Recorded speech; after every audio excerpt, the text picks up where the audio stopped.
Perhaps following President Jokowi's orders the other day for immigration to get it together and make major changes immediately, there has been a new release from immigration on their Instagram page about the visa on arrival. And Pak Sandiaga is muddying the waters about digital nomads. And troubles in Canggu as an online petition for noise reduction goes viral. Stay tuned for details.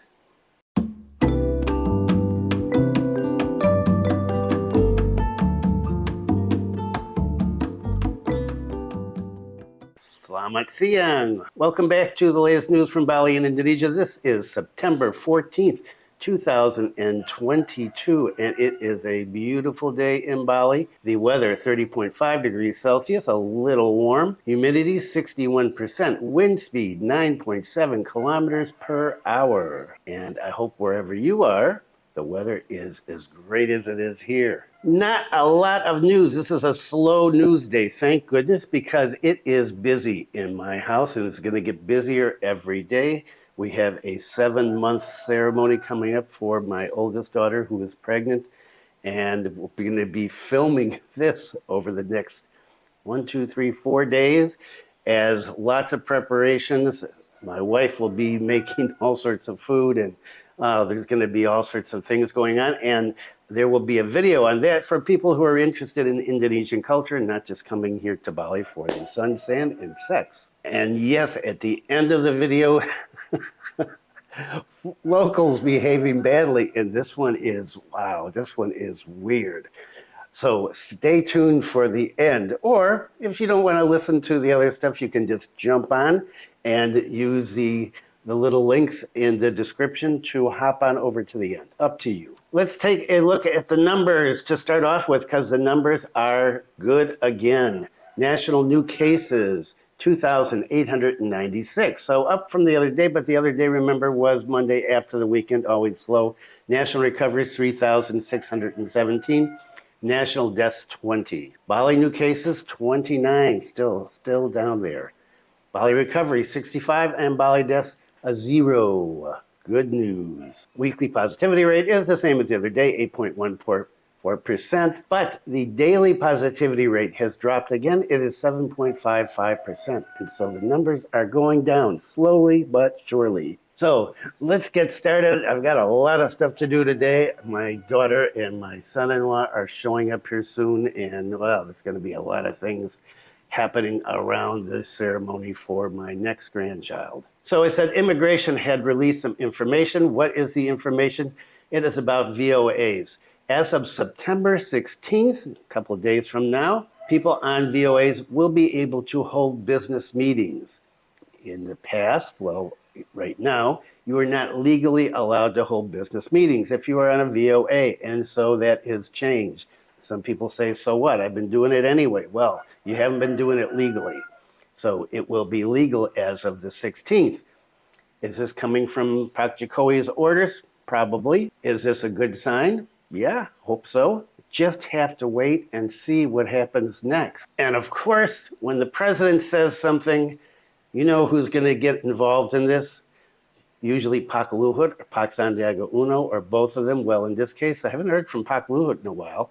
Pak Sandiaga Uno, of course, is going to step in and say something, and, well, it's made people confused already. And so let's take a look at it. Sandiaga Uno will travel to Singapore and Europe to promote nomad digital nomad tourism. Pak Sandiaga said that from January through August 2022, 3,017 tourists were recorded using a visa for social cultural purposes, the B211, or digital nomads. Now, I don't know how he figured out that these are digital nomads, or if he's just saying everybody that's using B211 is a digital nomad, and in which case, it's got to be way more than 3,017. As usual, when Pak Sandiaga comes up with these numbers, I'm not sure where he is. What happened to my crystal ball image? I lost that a long time ago.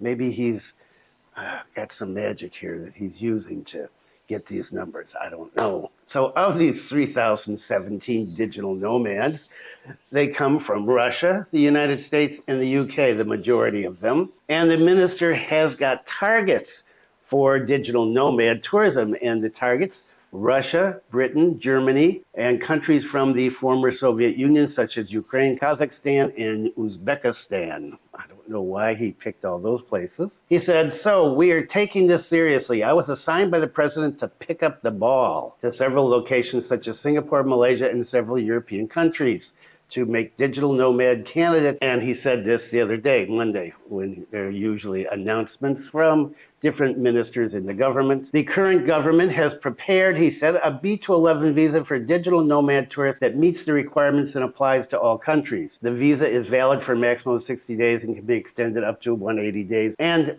people are taking this. I've already seen reports on social media and in the press, the foreign press, not the Indonesian press, assuming that this means that you can come in on a B211A and work as a digital nomad. That's not what that visa says at this point, unless it's been changed in the last 24 hours. However, then it notes here, if tourists work, they are required to apply for a second home visa to the local immigration office. This visa is valid for a long term. There is no second home visa yet. So here again, the waters are muddied. People are going to look at this and go, oh, I can get the second home visa now. No, you can't because it's not here yet. Maybe it will come out next week. Maybe it'll come out tomorrow. Who knows? You have to wait for an SE to come out. And, well, that could come out anytime. So what he did say here is that you can't work on this. If you want to work, you have to apply for a second home visa. So people are misinterpreting this. This is a situation where one person should be talking, not everybody in the government piping up here, because it just makes people confused and then crazy, and then you get all sorts of nasty comments and blah, blah, blah, blah, blah. Sandiaga said, according to a study by the Ministry of Tourism and Creative Economy, Canggu, Bali is the center for the largest number of digital nomads, but they are also spreading, I like that spreading, kind of like an infection, to Jimbaran and Uluwatu, and he hopes that this can be distributed even more evenly to the north, the west, and the east of Bali. So what does all this mean? Does this mean that you can work on a B211? No, you cannot work on a B211. And he, as the Minister of Tourism and Creative Economy, he's not the person that makes those decisions anyway.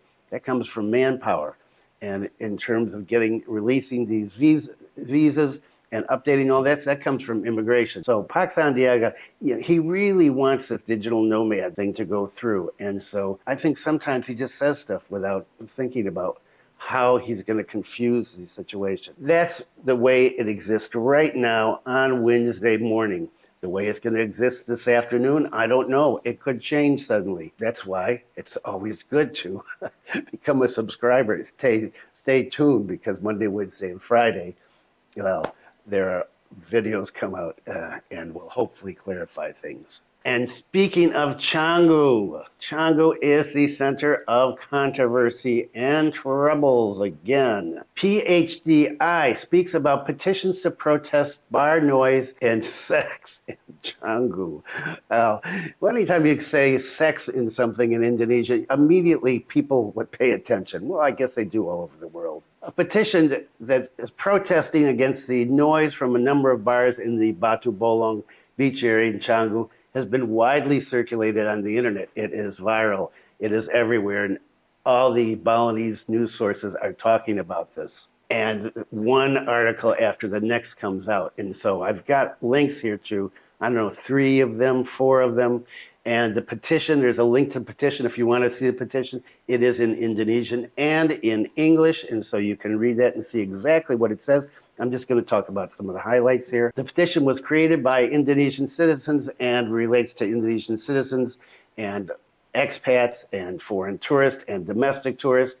The petitioners are disturbed because the operation of the bars to the discotheque made noise until the early hours of the morning. So in regards to this petition, Parsada Hindu Dharma Indonesia, PHDI, that is the organization that deals with issues related to Hinduism in Bali, they received a copy along with the president, the governor, a bunch of people are listed there.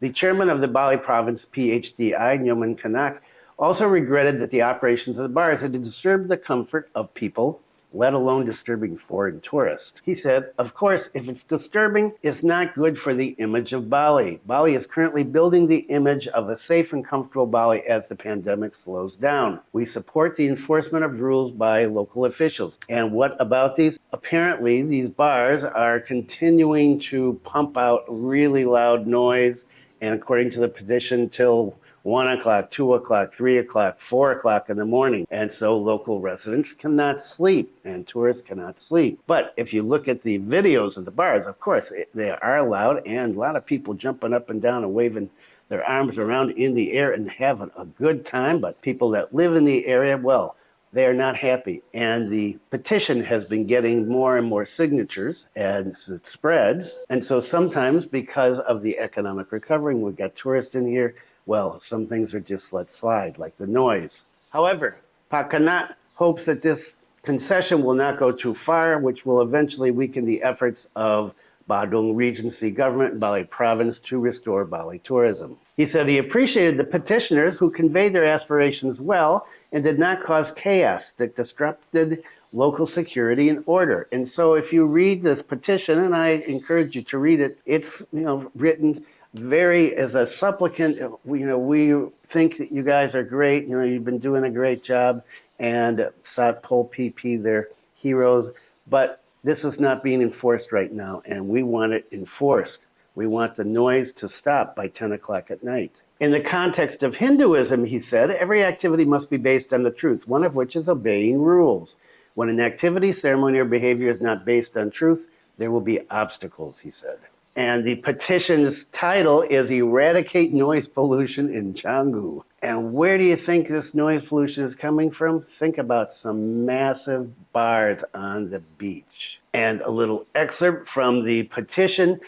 So that it is known, these clubs, bars are located directly next to sacred temples like Pura Kahayangan Jagat, and next to it, and I'm paraphrasing, and next to it, obscene acts occur around these bars, from drunkenness, sex, urinating in the temple area, and so on, which may be even worse. Another part it mentions drug use. The petition says it's not uncommon at 3 a.m. to have fights and drunken motorcyclists, which ends in fatal accidents. In addition, several bars that stand in the coastal area cause environmental problems because they are too close to the sea. But they got permits to do this.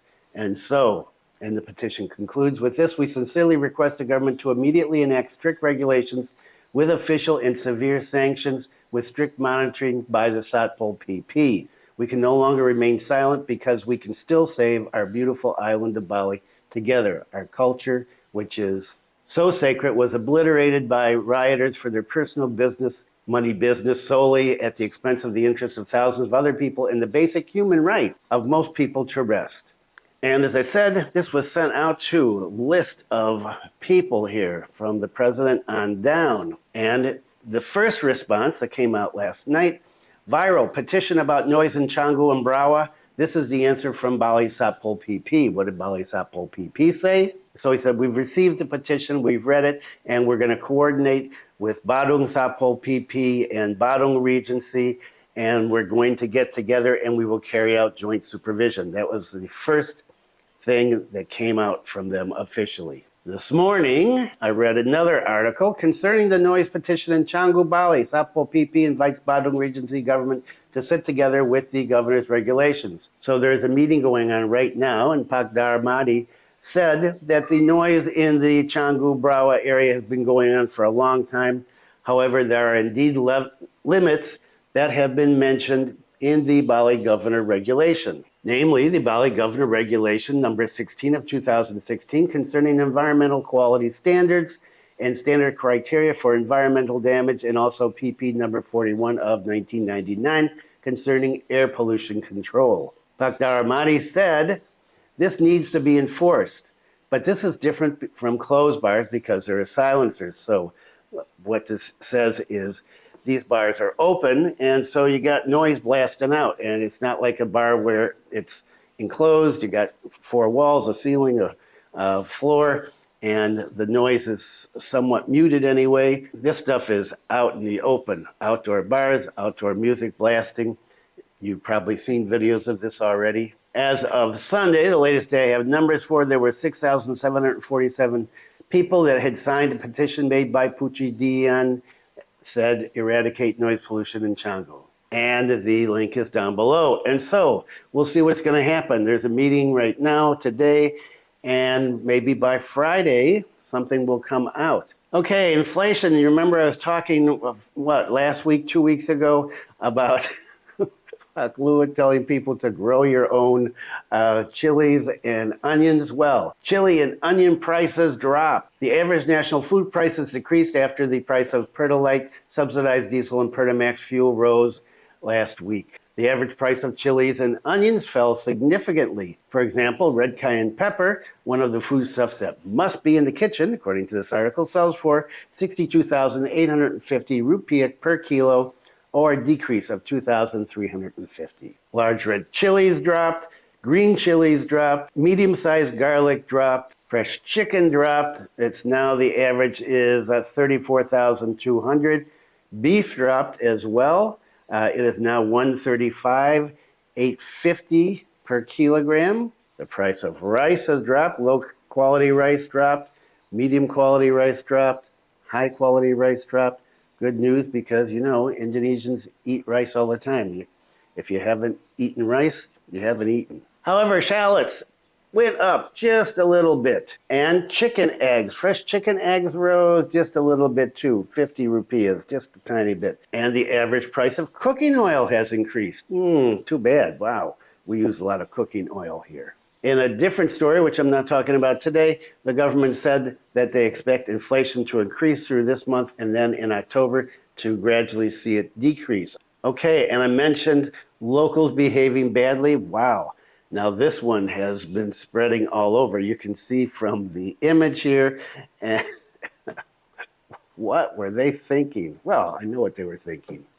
The ethics are not right. PHDI regrets the nasty video using Balinese traditional clothes. So there are a number of ways to look at this situation, and one is about what they were wearing. So this is a 29-second video that went viral showing, well, translation here, two lovebirds having marital relations using traditional Balinese clothes. And they were doing this while the car was moving, apparently. And as you can see from the image, the young lady was sitting on the young man who was driving the car.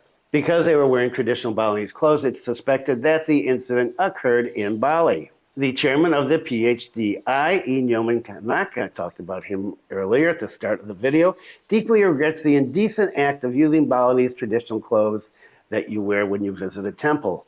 He said the use of traditional Balinese clothing for indecent acts is not ethical, and he hopes that this will not happen again in the future.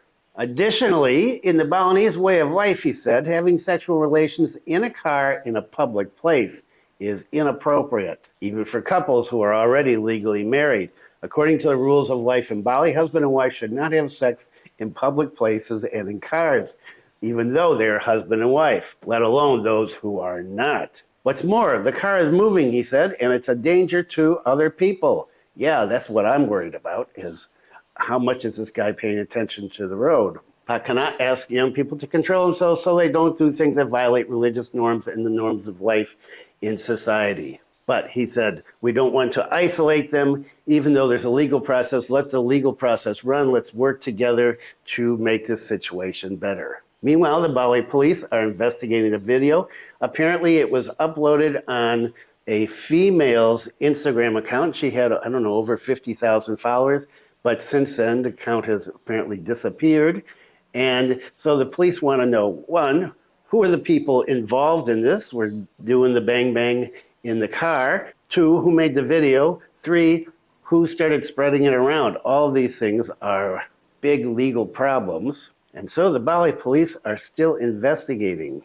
Okay, gotta go. Got a lot of stuff to do today, as I said. And yeah, I still got the tomcats. They're slowly clearing up, but boy, painful, painful. So watch out for those little suckers. Thanks for viewing. Be kind to someone today. Stay safe. And I will see you on Friday.